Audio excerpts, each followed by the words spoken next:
The victim mindset has completely poisoned our culture, and it's even praised in our culture. But what most people don't realize is that having the victim mindset will get you absolutely nowhere in life and make you a loser.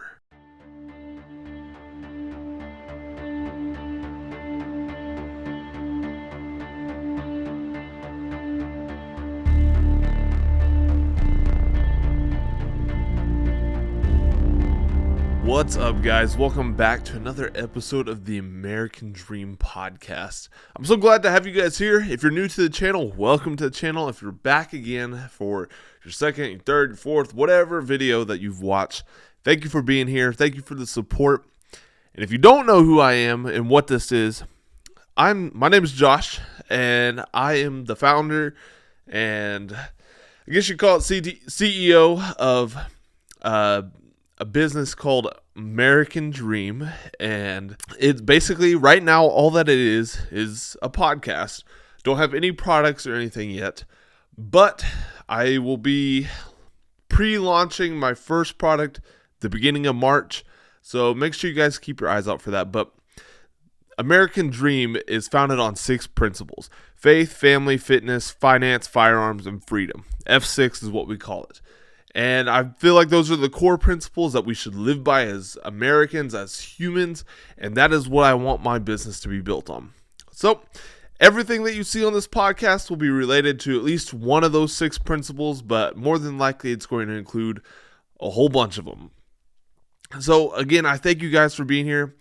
Those of you that are new, make sure you are subscribed to the channel. We don't make you pay for anything here on the channel, but what we ask of you is that you do share the channel to your social media, share it with your friends, your family, and that way we can get this word out more and more each and every day.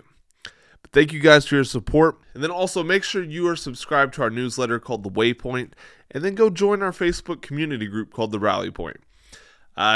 Those are just 2 ways to make sure you stay up to date on the latest news and information that we have and the newest products that we'll have. But the Rally Point is something really cool, because once it grows enough, it'll be a really cool place where people can come together, help each other out, and just form a really good community. So make sure you're subscribed to the newsletter and make sure you have joined the Rally Point. But today, we are talking about victim culture. Victim culture is a disease, it's a plague that has run rampant over the United States, over the world, over the last however many years. And it is hopefully getting close to its peak, but honestly, the way things are going right now, I don't see it getting any better. In fact, it gets worse and worse every day. So that is what we're going to be talking about today. So let's go ahead and dive into it. So victim culture, if you don't know what it is basically people find pleasure, they find their identity in being a victim of anything. Literally anything.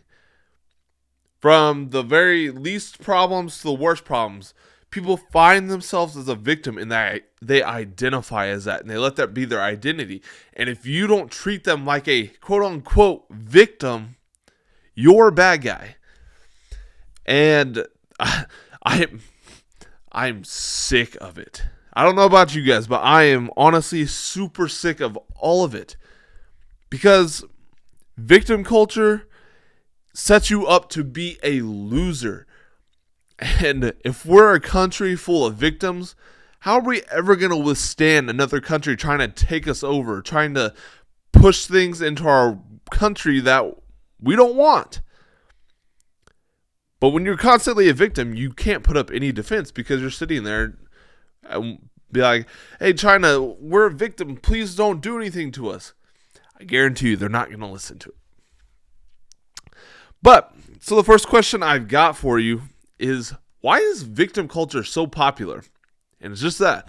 Just what I was talking about. Victim culture is popular because people crave attention. Especially in today's world, because you've got homes where one parent's absent or maybe both parents are absent. You've got parents involved in their work. You got parents involved on their phones all the time. You've got kids involved on their phone all the time. And you're not getting the human interaction that we need. And so what that's causing is causing these kids, these people to want attention all the time. Used to, attention was earned and not given. And we've got it so backwards right now.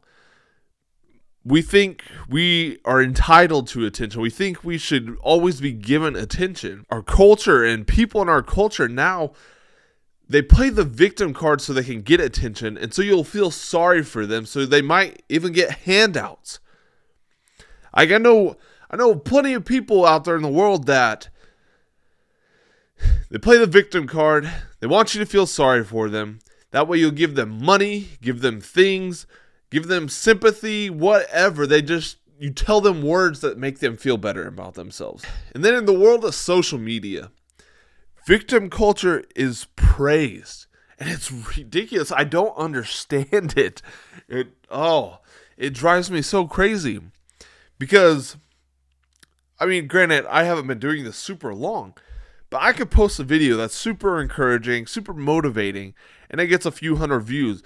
But then somebody comes out and says, well, this guy looked at me weird while I was in the drive-thru at McDonald's stuffing my face with a cheeseburger. You looked at me weird. And it gets millions of views because people are like, oh, I'm so sorry, sweetie. Don't fat shame. Don't all this stuff. It is bull crap. It's ridiculous. The victim culture has taken over. And if we want any chance of bringing America back to what it was and making it better than it was, we have got to completely rid our culture of the victim culture. And as I said earlier, the victim culture makes you a loser. If you're somebody who is constantly playing the victim card, constantly trying to make people feel sorry for you so you can feel better about yourself, you are a loser. You will never win doing that. Yeah, you may get handouts. Those handouts only go so far. And then once people really see you for what you are, for playing the victim card, for always making people feel sorry, the complete opposite is going to happen. They're going to hate you.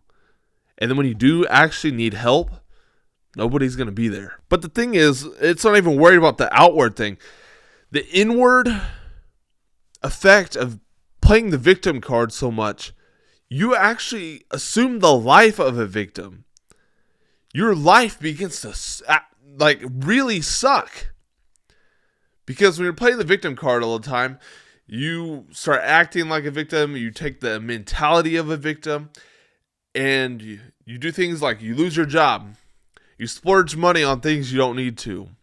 You're constantly ruining relationships because people may not feel sorry for you like you want them to. And then when life really does happen, when a tragedy or something actually comes along in your life, because they always do, you will lose. Look at it from a common sense perspective. How can you ever win in life if you are constantly playing the victim, playing the loser, playing the feel sorry for me card?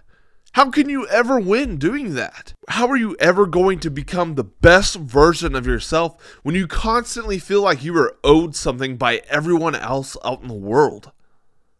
You won't. And it ultimately boils down to, do you really want to win in life? Do you? Do you want to win? It's a simple yes or no. No in between, no maybe. Yes, do you want to win? Or no, you don't want to win. It's ultimately what it comes down to. But I hope you choose yes that you want to win. Because it's a lot more fun than losing. I haven't won that much in life to like a big degree. But the little wins that I get every single day are so much better than getting a loss every single day. To be able to win in life, you have to do some stuff. And the first one, it's pretty straightforward. You have to ditch the victim mentality if you want to win in life. If you don't ever ditch it, if you don't turn your back on it, if you don't do a complete 180 from where you're at, you're not going to win. It's straightforward. It doesn't really need an explanation. But then what you also have to do, because yeah, you could turn away from it for a couple days, but it's going to try to creep back into your life. It's one of those, it's a disease. It's going to try to come back and infect you all over again. But what you have to do is you have to go out and develop mental toughness through things like 75 Hard. Read books that give you some strategies that will help you develop mental toughness. Like the Book of Mental Toughness by Andy Frisella. It just came out. It's on back order right now. Best mental toughness book I have ever read. But then read books like Atomic Habits. There's so many out there.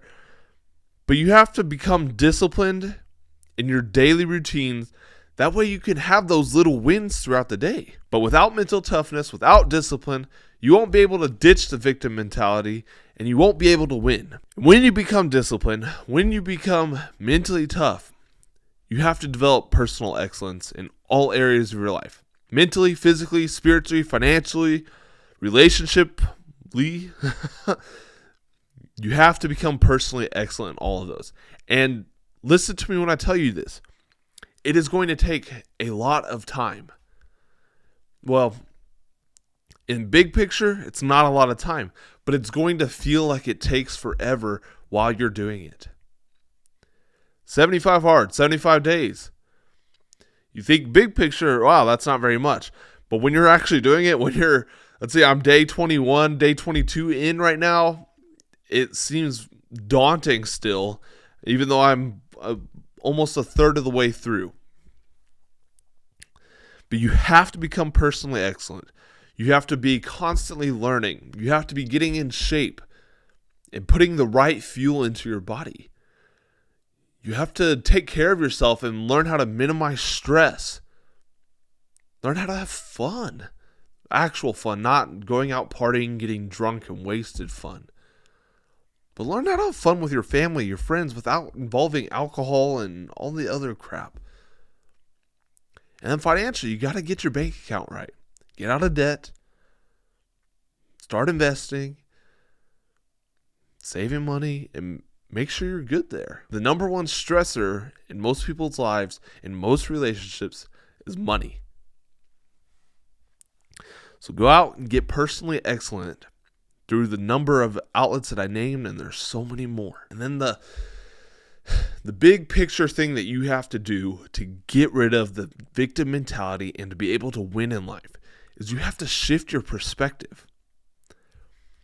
You have to go from looking at life like everybody owes me, every person on this planet owes me, instead of thinking like, instead you should be thinking, what can I do for that person? How can I make their lives better? Because when you change your perspective from constantly taking and start giving, your life is going to get 100 to 1,000, however many times better. It's going to get exponentially better.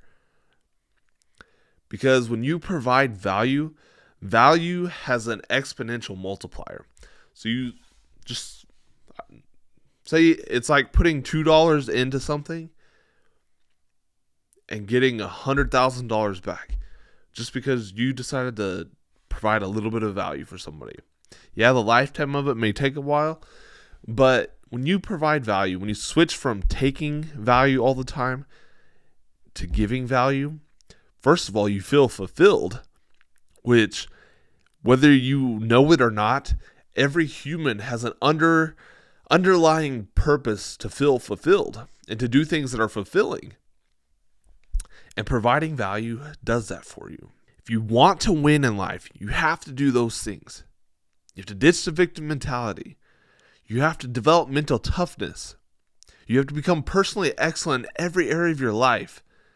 And then you need to change your perspective. The victim mindset has completely poisoned our culture, and it's even praised in our culture. But what most people don't realize is that having the victim mindset will get you absolutely nowhere in life and make you a loser. If you want to win at anything in life, you need to ditch the victim mindset, develop mental toughness, and become personally excellent. Guys, this is our chance. We have such a big opportunity in front of us in all of our lives.